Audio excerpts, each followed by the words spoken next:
और खबरों में आगे बढ़ते हैं। खबर है मिर्जापुर से, जहां पर अग्रहरि समाज की आपको बता दें बैठक यहां पर हुई है। ओबीसी में शामिल होने के लिए अग्रहरि समाज की बैठक यहां पर हुई। बता दें कि अग्रहरि समाज की 20वीं कार्यकारिणी बैठक है और इस बीच आपको बता दें सरकार पर अनदेखी करने का भी आरोप इस समाज ने यहां पर लगाया है। इस समाज को लेकर मिर्जापुर में अग्रहरि समाज की बैठक यहां पर हुई है और काफ़ी यहाँ के जो प्रवक्ता इनके हैं उन्होंने के करके अपनी बातचीत यहाँ पर रखी है। इसके जो कार्यकारी अध्यक्ष हैं वो यहाँ पर सभी मौजूद रहे, जो भी इनके प्रमुख हैं वो यहाँ पर आए हुए थे और ओबीसी में शामिल होने के लिए ये अग्रहरि समाज की यहाँ पर बैठक हुई है। 20वीं आपको बता दें इनकी कार्यकारिणी बैठक है।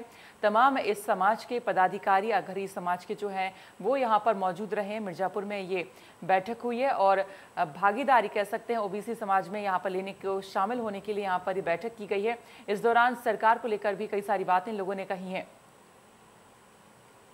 तो मिर्जापुर की तस्वीरें आपको दिखा रहे हैं जिस दौरान ये बैठक यहाँ पर हुई। अग्रहरि समाज आपको बता दें यहाँ पर इस समाज के तमाम जो पदाधिकारी हैं अध्यक्ष हैं वो यहाँ पर मौजूद रहे हैं। इस दौरान सभी ने अपनी अपनी बातचीत रखी है और ओबीसी में शामिल होने के लिए भी ये बैठक की गई। जो भी उनको महिलाओं को कभी भी अपने राष्ट्रीय अध्यक्ष को चुनने के लिए अधिकार नहीं मिला, आज इस मंच के द्वारा आपके द्वारा मैं अग्रहरि समाज के लोगों को आश्वस्त करना चाहता हूँ कि इस चुनाव में जो भी महिला समाज के हमारे महिलाएं हैं, अगर उन पत्रिका के ग्राहक अगर उनके परिवार में उनके पतिदेव हैं, अगर वो वोट नहीं देना चाहते हैं तो अगर वो नहीं आ रहे हैं तो महिलाएं भी इस चुनाव में अपनी भागीदारी कर सकती हैं।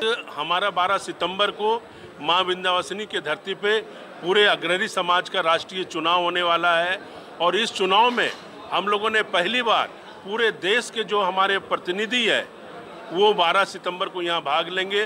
जो पत्रिका के आजीवन सदस्य हैं वो यहाँ पर पार्टिसिपेट करेंगे और अपने राष्ट्रीय अध्यक्ष का चुनाव करेंगे।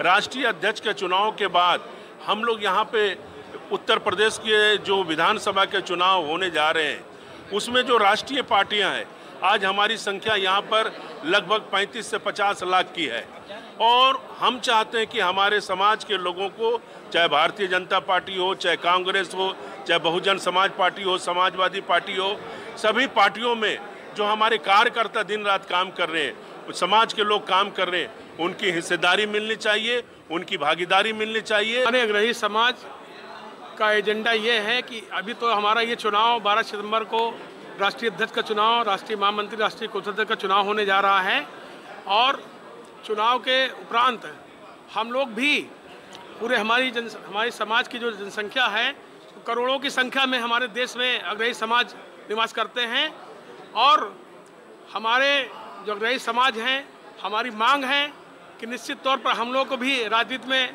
और टिकट दिया जाए और हम लोग भी कम से कम जो है उसमें पार्टिसिपेट कर सकें, क्योंकि बैश्य समाज भी हमारा आज बैश्य समाज की लगभग परसेंटेज में लगभग 7% या 8% लगभग है हमारा बैश्य समाज और बैश्य समाज हर जगह पैसा देने का काम करता है, हर जगह जो है आपके साथ लगा रहता है, लेकिन बैश्य समाज को जो है कहीं कुछ समझा नहीं जाता है। अग्रहरि समाज की बहुत लंबे अरसे से मांग है कि हमको ओबीसी में शामिल किया जाए।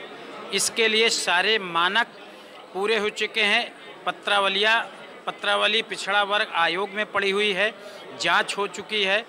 जांच होने के बाद जो पिछड़ा वर्ग में शामिल होने के जितने मानक होते हैं उस मानक में 22 अंक में हमें 20 अंक प्राप्त है, फिर भी अग्रहरि समाज को अभी तक पिछड़ा वर्ग में शामिल नहीं किया गया। हमारा संगठन ये मांग करता है कि अभी जैसे केंद्र सरकार ने उत्तर प्रदेश सभी प्रदेश की सरकारों को अधिकार दे दिया गया है कि अब आप जिन जातियों को पिछड़ा वर्ग में शामिल करना चाहते हैं शामिल कर लीजिए। हमें बड़ी प्रसन्नता हुई कि हमारा भी समाचार पत्र में छपा, उसमें अग्रहरि जाति का भी नाम था। हमें यह आशा नहीं विश्वास है कि प्रदेश सरकार अग्रहरि समाज जाति को पिछड़ा वर्ग में शामिल कर लेगी। और फिलहाल इसी के साथ इस बुलेटिन में इतना ही। आगे खबरें जारी हैं, आप देखते रहिए इंडिया न्यूज़। नमस्कार।